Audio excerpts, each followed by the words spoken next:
Okay, so it's almost 30 years since you've been doing music. Yeah. What's the progression been like just as an artist over that time?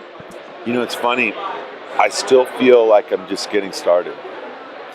And I was talking to some of the guys in my band the other day because as a band, we've been together for 20 years. And so we had this rehearsal scheduled for 2 hours, and it went 4.5 hours because we were having so much fun playing. And I said to Carl, I still feel like I'm brand new at this and I'm still learning. And I think that that's the key to the longevity, is like the passion. And I've never lost it. I still feel like I did when I was just getting started. That's amazing. Yeah. Woo! You can bomb the world to pieces, but you can't bomb the world to peace became a slogan for peace around 9/11s. How did that influence your politics at the time? Well, I wrote that song the day after 9/11 started. The day after the bombing happened. And what happened was I was in San Francisco and we put on an event because in our community there were a number of businesses that were owned by people from India and other places that people looked brown, that were being attacked. Their windows had been broken. And so we wanted to declare San Francisco a hate-free zone. So we put on this big concert to say to the community and to say to people, this hate is not tolerated in our community. And so the day before the festival, I was sitting in the park and I had been watching the news and watching how politicians were already beginning to beat the drums of war to say, we're going to use 9/11 to attack Afghanistan and we need to do this.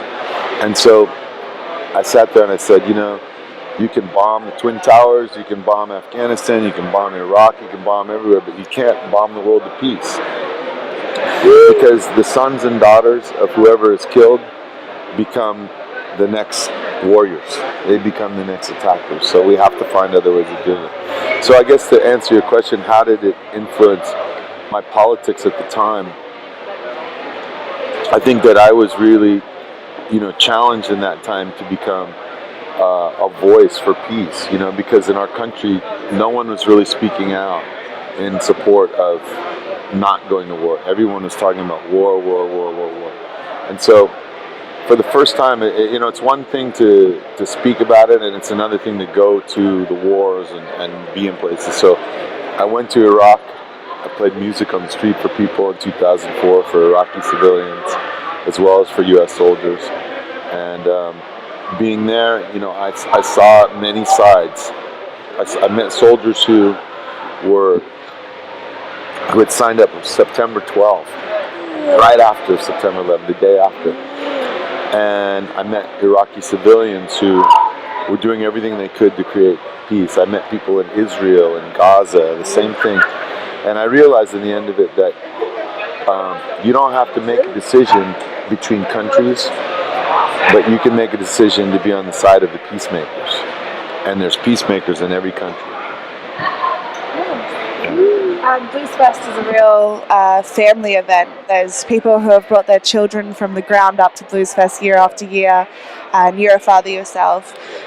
What is the one thing about music, about life, about the world that you think it's really important that we pass on to our children? I think that I love Blues Fest for that reason. First of all, that it is a family event, and since 2005, which was the first year that we came here, we've met so many people who said, I was, in my, early 20s the first time I saw you, and now I'm here with my 3-year-old kid, and they come with their parents, and we come back year after year and we meet these people over and over again. And it's really exciting for us to feel that our music is cross-generational. And I think it's important for kids to celebrate with their families. Because when I was a kid, young people would wait until they, turned 18 or when they got into high school, then suddenly they would go out and they would just get drunk and they'd smash their car and, people, and it shouldn't have to be that way, like people should be able to go to concerts from when they're young and grow up with it, so that you don't feel like you have to like have this like crazy coming out party when you go to your first concert.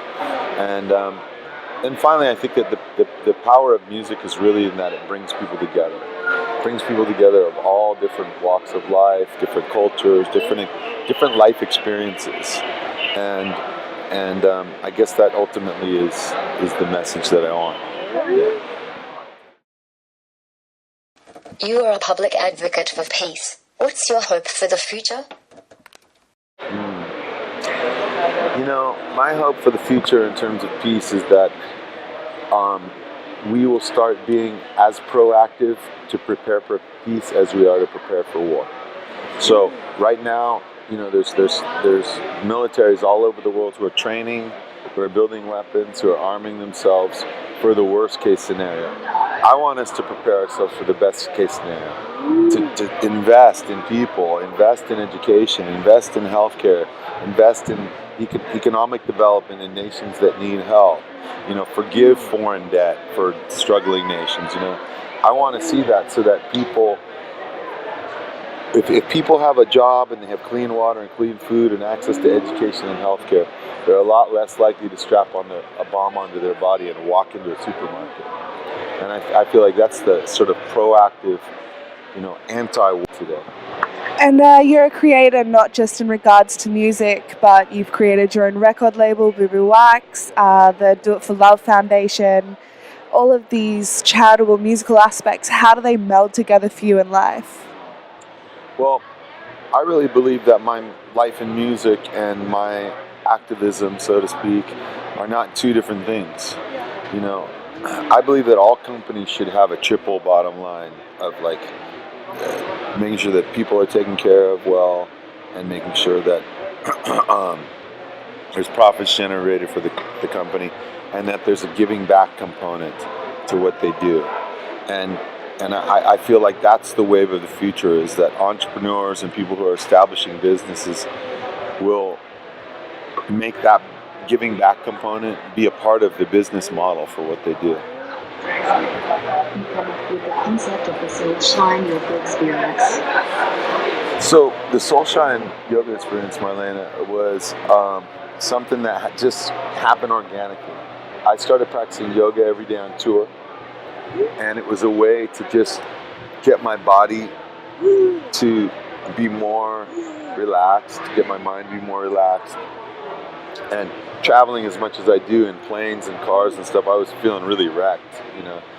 And so I would go to a different yoga studio in each city every day on tour, and I would invite people then to come to practice yoga with me at sound check. So there'd be like first 2 or 3 people, then 30 people, then 50 people.